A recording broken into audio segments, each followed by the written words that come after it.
Hello hello साथीहरू, मैले आफ्नै यहाँ देखिरहेको छैन ल भिडियो यस्तो अँध्यारो देखिरहेको छु नि।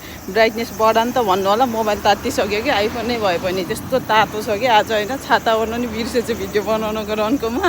मजा आइरहेछ नि त, किनभने अहिले काममा मजा आउँदैन, अब पुग्न लागिसकेँ म।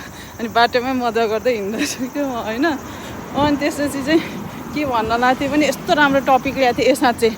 बुढाबुढीको पसलमा काम गर्दै हुनुहुन्छ भने होइन, फ्यामिली पसलमा काम गर्दै हुनुहुन्छ भने बुढाको छुट्टै बुढीको छुट्टैमा पर्नु भएको छ भने बुढाको रोज्नुहोस् न। मैले बुढाको पसलमा इन्टरभ्यू दिएको, त्यहाँ पास भएको, त्यहाँ काम गरेको होइन। अहिले 9-10 कति महिना भयो, 8-9 महिना भयो होइन। अहिले त बुढीको पसलमा पठाइदिरहेको मलाई त क्या ठिस्के साथीहरू हेर्नु त। बुढीको पसलमा त बुढी त बाघ जस्तो थियो नि त, अनि खाउँलै जस्तो गरिदिन्थ्यो मलाई त। बुढाले केही पनि भन्दैन, काम नि धेरै लाउँदैन होइन। रेजीमा उभिराखे भइहाल्यो। बुढीको काम भनेको चाहिँ फेरि बस्नै नदिने कि किचकन्डी जस्तो क्या। यति काम लाउने हे भगवान्। 4 घन्टामा मेरो 1 किलो बोसो नै निकालिदिन्छ यार त्यो बुढीले यार।